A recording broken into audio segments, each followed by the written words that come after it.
তাহলে সাকিব আল হাসানের প্রতি অনেকের এখন মন গলা শুরু হয়ে গেছে।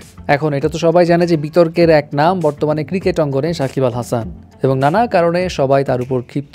ইভেন এমনও জানা গিয়েছিল যে বিসিবিকে আইনি নোটিশ পাঠানো হয়েছে যাতে সাকিব আল হাসানকে বাংলাদেশের জাতীয় দল থেকে বাদ দিয়ে দেওয়া হয় এবং তাকে দেশে নিয়ে আসা হয়। বাট এখন বিষয়টা হলো যে পাকিস্তানে আজকে যে টেস্ট ম্যাচটা ছিল সেখানেও সাকিব আল হাসান ছিল, এবং এই ম্যাচে বাংলাদেশ কিন্তু একটা ইতিহাস গড়ে ফেলেছে। বাংলাদেশই প্রথমবার পাকিস্তানকে 10 উইকেটে হারিয়েছে।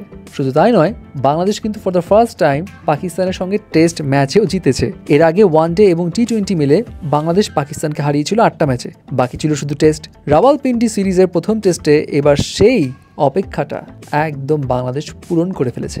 খুব ভালো কথা। কিন্তু এই সঙ্গে সাকিব আল হাসানও কিন্তু একটা রেকর্ড গড়েছে।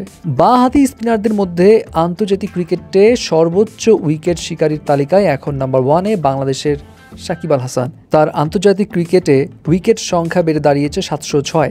এর মধ্য দিয়ে তিনি ছাড়িয়ে গেছেন নিউজিল্যান্ডের লেজেন্ডারি বাঁ-হাতি স্পিনার ড্যানিয়েল ভেট্টোরিকে। ভেট্টোরি তার ক্যারিয়ারে 362টি টেস্ট, 350টা ওয়ানডে এবং 38টি টি-20তে মোট 705টি উইকেট নিয়েছেন, আর সাকিব এখন 706।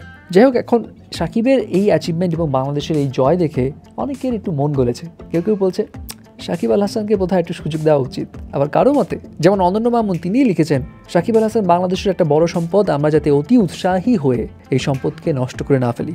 But at the same time অনেকে অনর যে ভাই যাই হোক না কেন সাকিবকে দেশে আনা উচিত এবং তাকে শাস্তির কাঠগড়ায় দাঁড় করানো উচিত। যাই হোক, কী হবে না হবে সেটা তো সময় বলে দিবে।